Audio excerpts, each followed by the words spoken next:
So Elvis, you sit down and you're going over these schematics. This is your first truly detailed look at this gun. They give you details about the chemicals that you need, certain metal alloys, and the general build of the thing. It looks like in theory you shouldn't be able to fire it without Luna's blood or something at least comparable. But one thing you can say is striking is you're actually more comfortable with these schematics than you thought you might be. Because your own gear amplifies your abilities, this is kind of in that same vein. Now, in your case, you're funneling your teleportation power through the machines, but Luna has no control of her power like you do. It's just always on. So they take some of her blood, and they manage to actually enact a reaction that reproduces her ability. The reaction is brief, but for a short while, it projects Luna's usual sphere of influence, which is pretty big. You could say it's really more of a bomb than a gun. But regardless of semantics, you've got the chemicals that you're looking for, and you can compare them to what this particular company is making. Now, broadly, they're just listed as an R&D company, so they don't have any actual exports. They do research, and then they sell the research data. However, they do have to report on what kind of chemicals that they're using for their stuff, and there they are. The chemicals that you would need to make this gun are going into this R&D group. Okay, so guys, I have done the research, and while super fascinating, I'll cut it short and say that this company looks guilty. Although, is it weird that they're really guilty looking? Because, they took somebody from Luna Island, and they've got all the chemicals, and it just seems kind of too obvious, doesn't it? Well, no, Flux. A lot of times if you're looking at a company that's doing crimes, they're kind of just doing crimes. The point of most crime is to make money, and very diligently hiding everything could cost a lot of money. So, if you're seeing obvious signs of crime, it's probably crime. But why hire a scientist from Luna Island? That's so obvious, it's such a red flag. That's how Paul figured it out. Well, what do you think? They have a lot of choices? They need someone with insider information who's also willing to flip to them. They found that. And that alone is a very lucky break. They grabbed that opportunity, but it only is what it is. They have to accept the drawbacks of it, too. In a way, we're kind of lucky. If Luna Island had gone through a bunch of layoffs recently, then there'd be all these employees who are disgruntled and in need of money. And Mercury would have great pickings. And Kimon would know. A lot of people from his gangs were recently laid off, to the point where we started looking for that as a red flag. We sometimes got superheroes to flip for us, because Unstoppable Industries was squeezing people out of the markets and they had nowhere else to go. A competitive free market does sometimes cause a little bit of strain temporarily. But alright, look, I'm going to send this information to Snakeman. We'll see if he can get us a warrant. Well, you guys send that information off to Snakeman, and then Kimon and Flux, you guys keep an eye on this company for a while, but it doesn't do anything too interesting. Snakeman gets back to you guys pretty quick. He calls you the next evening when you're all available. He says, all right, guys, so I've reviewed the information that you sent me. We have a company that's importing chemicals that are related to a crime that you're interested in, and an employee who might also be related to said crime. Now, these things are circumstantial. None of this stuff is illegal, so a judge isn't going to be down for, a raid. But they would probably be open to maybe more enhanced surveillance. Before Captain Momentum passed away, he'd been talking to me a little bit about how your new guy Flux was kind of a tech whiz. So I don't know if you guys are interested in deploying bugs. Oh, we didn't go over that in the meeting when you first came in. Elvis, is that something you can do? It was in his docket. He has, yes, the teleportation powers combined with his technical skill means we could use him for all kinds of bugging and surveillance. Well, I didn't realize that, Kimon. I thought we were still relying on your hearing and super senses. The kid can program. He can do cyber stuff. I can't listen to a computer. Well, can we let Flux talk for himself? Flux, can you do bugging? Yeah, I could do wiretapping. Would be easy enough. Or I could set up like a rat on their computer networks if I could get a USB drive there. What's a rat? Is that like a virus? Remote access terminal. It's a kind of malware, so people would think of it as a virus. Okay, cool. So you're a hacker. So if we get the warrant, you can just, get in their systems? Well, that's why I said I need a USB. I could install stuff on their computer. I don't know if I like that. I'd rather do it online. Well, I could try a phishing scam, I guess. Look, we're presuming that this is a shell company being set up as a front to do illegal operations. We don't even know that they're looking at their emails. Snakeman chimes in through the phone, and he goes, hey, guys, before you get any further in planning, I just want to point out that you're going to have to be pretty specific with your investigation. Like a rat, that's pretty invasive, isn't it? Yeah, it'll give me total access to their computer. I could search everything. Yeah, so, big problem. A lot of times, if you tell the judge, I just want to search everything, they're going to say no. You have to be specific. A company, for example, is going to probably have a lot of proprietary data that they wouldn't want anyone just snooping through. And I can't tell a judge that you guys need to snoop through all of their, company ledgers and politics and everything else. We need to say we are looking at this because it is probably connected to this crime.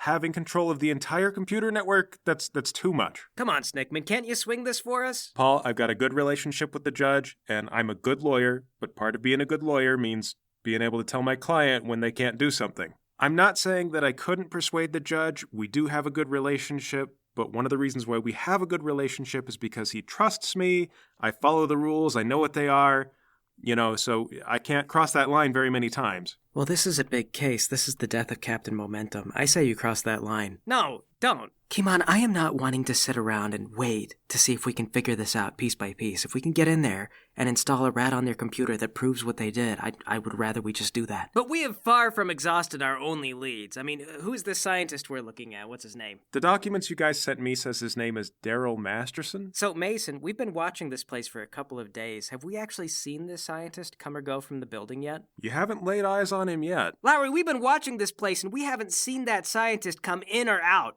So suppose we call in this currency, we spend it, and then we go and it's an empty building. Kimon, they have installed soundproofing and cameras. Why would they go through all that trouble if it's an empty building? If it were me, I would be baiting a trap. That is some sci-fi bullcrap. I used to do They're that. not... Okay, listen to me. You had like an entire terrorist cell going on. You had money that... I don't even know where you got all your money still. Fine. Tell me what we're going to tell the judge that we're specifically looking for. Proof that they are trying to synthesize Luna's blood and make a weapon to kill more superheroes. Yeah, okay, so we just tell the judge I want to look at all their schematics and make sure they're not doing nothing. Yes, that is what Snakeman will do, and I'm sure he's not going to use the insulting voice. A more specific search would be helpful, though, guys. I mean, anything I can work with. Look, here's how I see we could be walking into a trap. They hire this scientist, they know he's got to go to some kind of R&D firm, so they create one. Shell company. Then they insulate the place because they know that I have super hearing. They want me to think they're doing something there. We break in, we bug the place, but there's nothing going on. So we spend that time watching that place. But you know what matters? That scientist. Soundproofing is going to cost thousands of dollars. That is such a waste for a fake operation. The soundproofing is probably going to be the thing that makes the judge go for this, honestly. It does appear that they're trying to hide something. And I do think that they're using this place to perpetrate crimes. Then why are you arguing against this? Because if we can find Mr. Masterson, then we can find out what he's doing. We can tell the judge we're going to wiretap him, specifically. We're going to look at his computer. And if we follow him, he's the trail that leads us to the more specific questions. Okay, great. Well, I'm glad we had this argument. So, Snakeman, can we ask the judge if we can wiretap that particular scientist? Hold off on that. Let's find the guy first, figure out what he's doing. Is he going to work? Is he working from home? And then we'll play it from there. Kimon, this is just going back to slowing things down. We know where he works. We could just tap his computer, phone, whatever. Yeah, we could spend a couple of days asking a judge for a warrant without good enough specifics and then getting rejected. Or we could watch this guy for a couple of days and get our ducks in a row. All right, fine, whatever. So am I making some malware or like a bug? Nah, think about it, figure out what you want to do. But for now, we're going to do some less invasive stuff. Okay. Well then, Paul, over the next couple of days, what are you going to do? Can we find out where Daryl Masterson lives? You sure can. He lives out in the suburbs outside the city. All right, great. I'm going to take Flux and we're going to go out there. We'll park outside his house and just kind of wait. Is there any sign that he's there? Nope. There's a car outside the driveway, but you watch on until evening and the lights never come on. Okay. Get up and check his mailbox. Just peek inside. Is it stuffed full of junk? Yeah, it hasn't been cleaned out in a while. Well, I guess he's not here, huh? It doesn't look like it. How come we didn't start with this guy? Why'd we go straight for the company? 'Cause, it's like harder to watch a guy down in the suburbs without being suspicious. The neighbors are gonna notice something eventually. Oh. So we're not gonna be here for very long. Yeah, we gotta clear out by tomorrow morning or they're gonna start calling the cops. Well, what would they do? Nothing. But that in and of itself is a huge tip-off. If you call the police on a strange group of weirdos in the suburbs, and the police do nothing, and the weirdos just stay indefinitely, obviously something's up. Man, this is so much harder than I imagined it was gonna be. Well, look, you can run faster than a speeding bullet and punch a man in half, and you think the courts are just gonna be like, yeah, use your discretion. In the movies, Funny story about suburban policing. I got this story. The local cops once tried to put out these bait cars. And they're expecting kids to get in and steal them. So they get this nice Camaro. They leave the windows rolled down and the keys are just sitting in the seat. And it's sitting out in this guy's curb. And a concerned parent, he calls the police and he's like, hey, there's a suspicious car out on my curb. And the police, they tell him, yeah, we'll look into it. An hour passes, they don't look into it. So now this guy, he's getting nervous. Why aren't the police showing up? And he calls him again and he goes, hey, No one's coming to claim this car. I've looked around. I checked the glove box, and there's nothing in it. I'm worried that somebody dumped it here. And the police say, don't worry, we'll check it out. Several more hours pass. The police don't come because it's their car.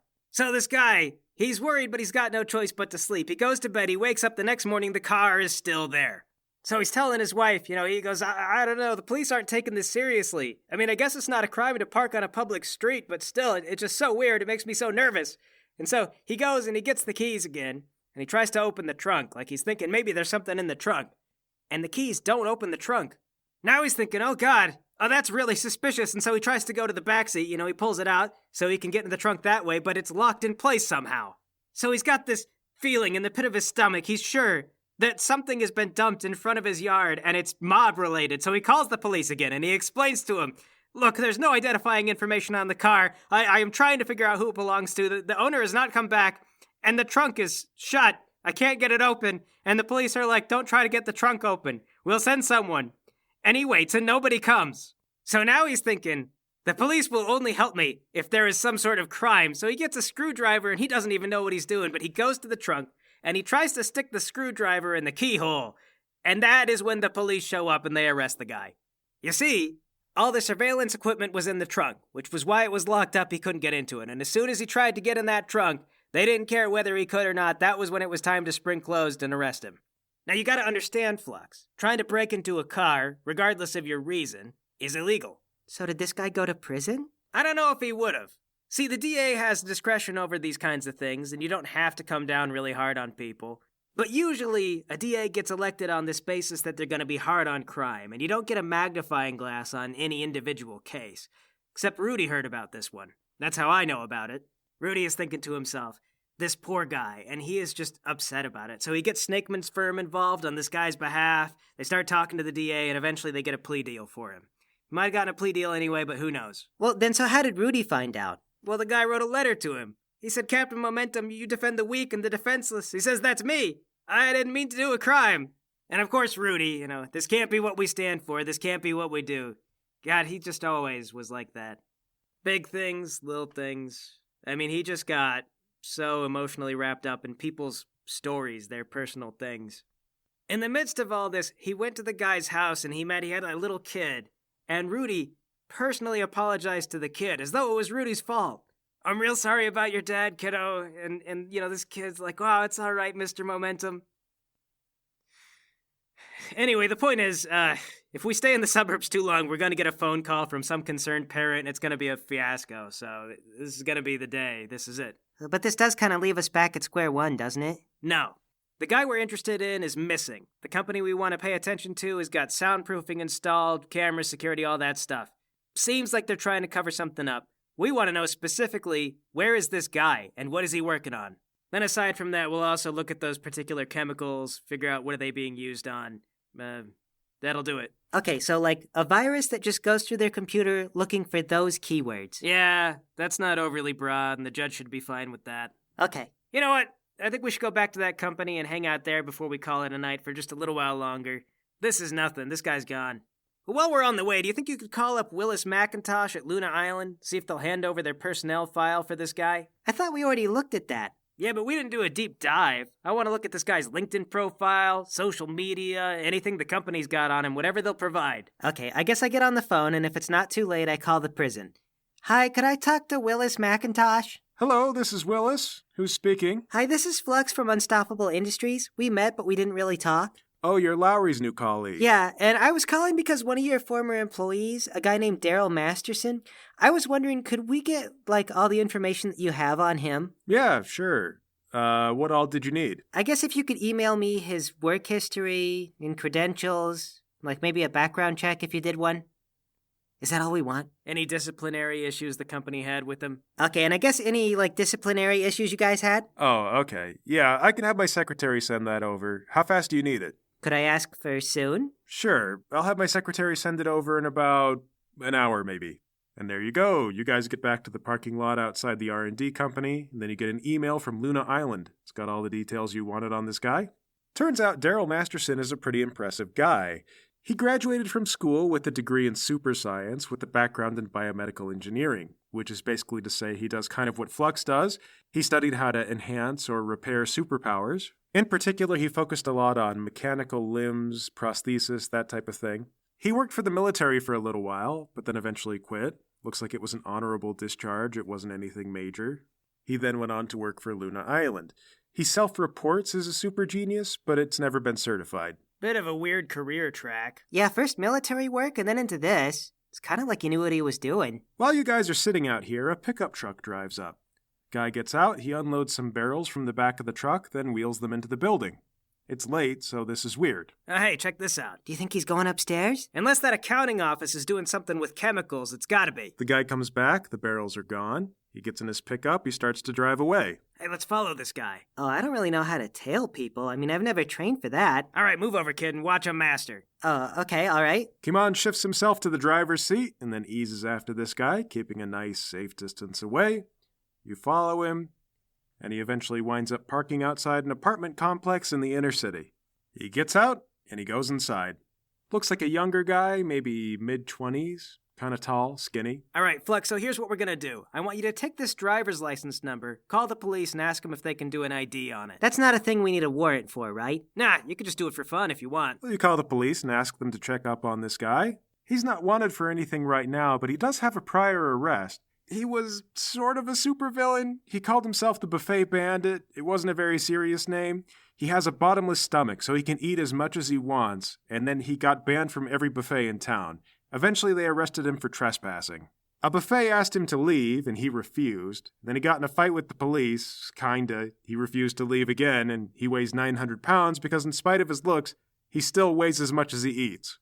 He wound up doing some prison time for that, but not at Luna Island, though. The judge was a little bit worried that he might die if he suddenly became 900 pounds without a superpower. Besides, it wasn't that big of a crime, and it wasn't violent.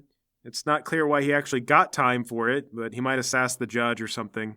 Who knows? Either way, the guy's in the system. The Buffet Bandit. You know, you bless a man with a superpower, and he desires to live it out. You know, there are times when I think, like, I'm not doing the right things in life, I'm not on the right track, but at least I'm not the Buffet Bandit. I got that. Well, maybe he's moving up in the crime world. Who would respect the Buffet Bandit to hire them be in their gang? The guy weighs 900 pounds, Elvis. You get in a fist fight with him, and that's a lot more than you bargained for. Oh, I guess I didn't think about that. Yeah, well, you better think about it, because this is one of the scariest parts of our job. If we have to arrest that guy, don't forget he weighs 900 pounds. You're arresting a gorilla. I think that's like 2 gorillas, actually. You're arresting 2 gorillas. Are we gonna go arrest him right now? No, not yet. We don't know what crime he's done. All right, come on, let's get back to base and get Snakeman on this warrant.